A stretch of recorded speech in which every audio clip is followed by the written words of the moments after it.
168, it's pretty open now with Terrence Crawford vacating the titles after beating Canelo. Yeah. Is there a fight you have on your mind in the division right now? I mean, any of these guys, man. I've been calling out guys for a while. Caleb Plants and what's the other guy? Gabe Rosado, a couple guys. I mean, but anybody in the top 10 at 168. Yeah, Darius Fulgham too, maybe. We called out Gabe Rosado. You think that's a good fight too? Yeah, oh yeah, definitely, man. All them guys, man. I mean, like I said, anybody in the top 10, top 15 at 168, I'm with it. So, but yeah, man, you were in your last camp with Devin Haney and really had him on point, really prepared him well for that Brian Norman fight. Yeah.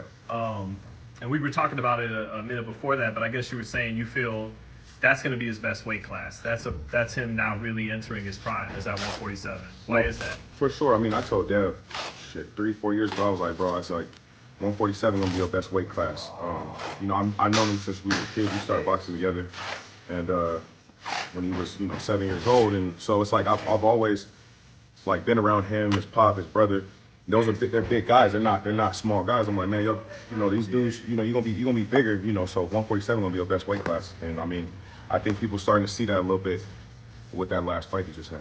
Well, let me just tell you how I assessed it, and you correct me where I'm wrong, or you just tell me exactly what you see too. But it looked to me like being a better puncher at 47, not sucking down the weight, also taking a better punch. Yeah. And it allows him with more pop to slow down the pace as much as he wants now and not have to get into as many exchanges. It also just looked like his positioning improved too, just how he positions himself in that ring too. But what would you say to that, and what do you think is better at 47 versus 40 and 35? I mean, I think everything is better at 47. I think that he's fully hydrated.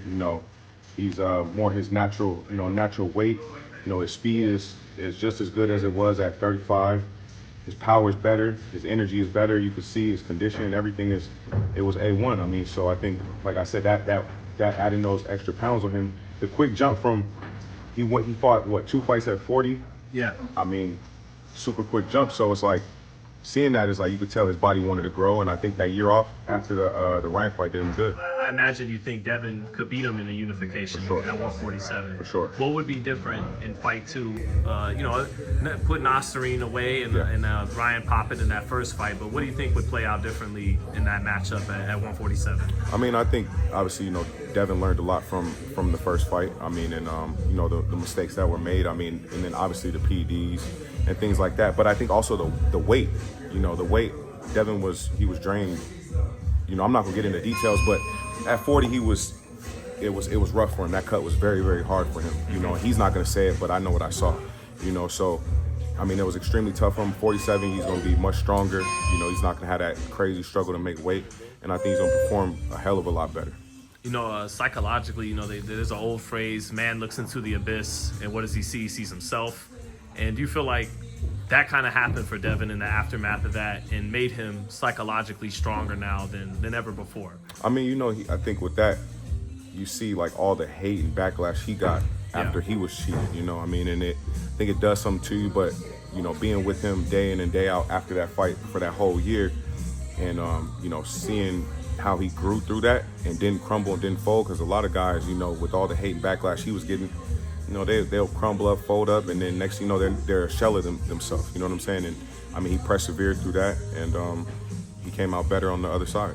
They say don't hook with a hooker, but he did just that with Brian, and he followed up with the right hand and dropped him. But do you think Brian's been a little underrated because of how Devin made it look, and why do you think he was able to pull that off, hooking with a hooker and dropping him? I think Brian he's a really good fighter. Obviously, former world champion, knockout of the year contender.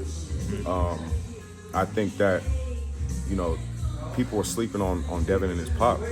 I mean, he has pop in both hands. He can hit with both hands. And I think that they call him pillow-fisted because they've seen him so depleted at these weight classes. Right. But people forget that he had knockout of the year too.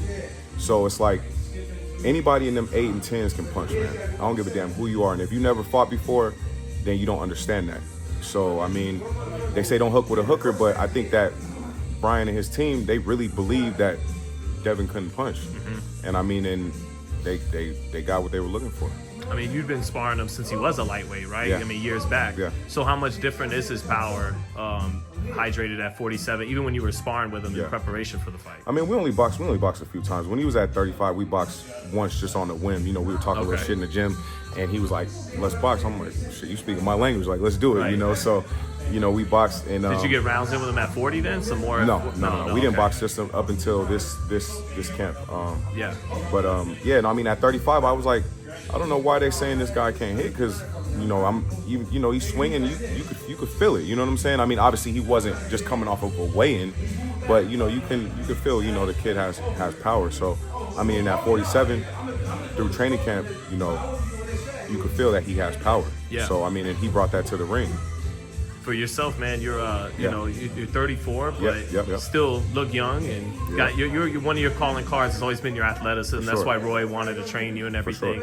How do you feel just at your craft and athletically and overall in your fight game right now at 34? I mean, I feel amazing, man. I feel better. You know, I've been saying this for a long time, but even at 33, I felt like felt better than I was at 23. You know, I feel like I'm a lot sharper, but my physicality is still the same. Like, my speed is still there, my reflex still there. I haven't taken a lot of punishment. You know, hats off to my former trainers and you know, Roy keeping me going. You know, and so it's like, I feel great.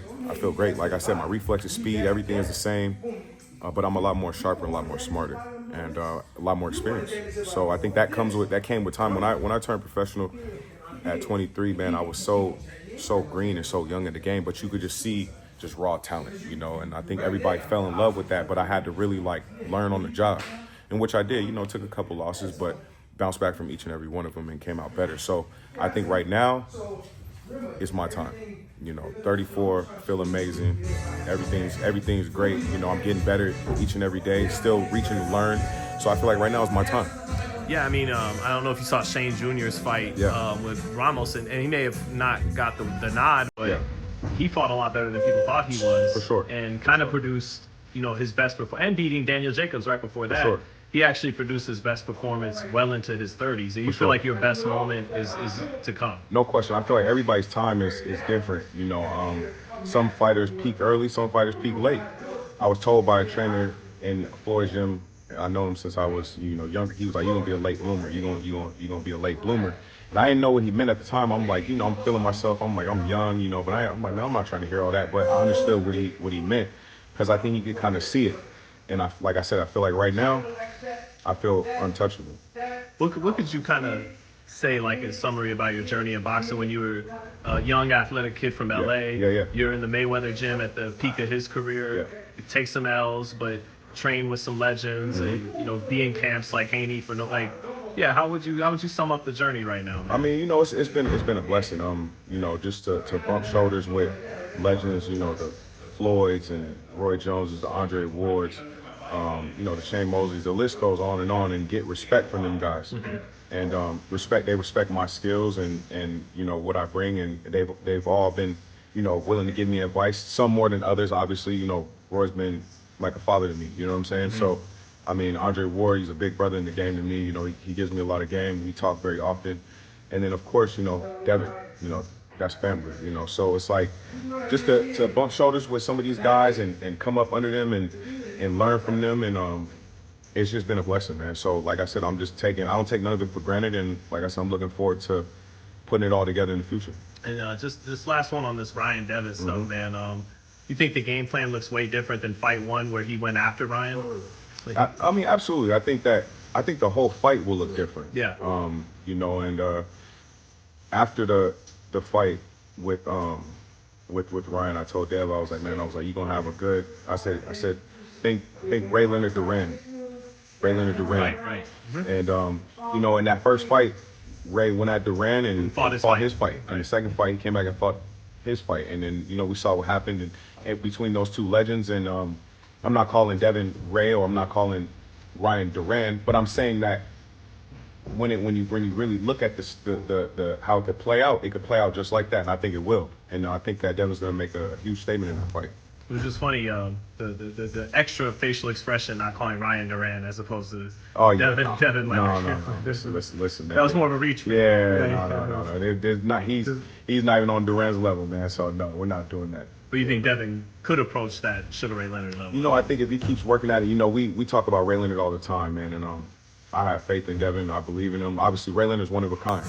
You know, and I mean, he's already had 3 divisions. yeah, I mean, of course. You know, Ray Leonard's one of a kind. You know, I've been looking at him a lot lately, and the more I look at him, you know, my goats change. You know what I'm saying? Like, the more he looks like the goat. You know, so it's like, you know, but Devin is one of a kind. So I think that, you know, Ray Leonard did his thing, and you know, Devin's taking pages out of his book, and you know, learning from all these guys, man. We look up to all these legendary champions, so you just got to keep going. Because you said when he's one of a kind, he always got compared to Floyd. Yeah. You saw Floyd at his best, and now you're with Devin at his best. What is the difference between them? Like, what's the differences? I think when people were comparing Devin to Floyd, it was more so just him being, you know, in the Mayweather gym training with his pops and some of the style too. Yeah, I mean, of course, you know, the shoulder roll. We came up. That's how we learned how to box from Floyd's uncle, his uncle Jeff. Right. He started teaching us the shoulder roll from day one, you know, and obviously coming from the Mayweather lineage with our training, that's how we learned the game. So of course there's comparisons there, but you know, Floyd is Floyd, Devin is Devin. But as you grow, you have more of your own identity with that foundation. For sure. I mean, you know, you take these things from these great fighters. You know, I can never beat Roy Jones. There will never be another Roy Jones. There will never be another Floyd Mayweather. Only thing we could do is take from these guys, learn from them, and add it to our game, and just blend it all up and see what we come up with and make the best out of it. And I think that Devin's doing a hell of a job of that.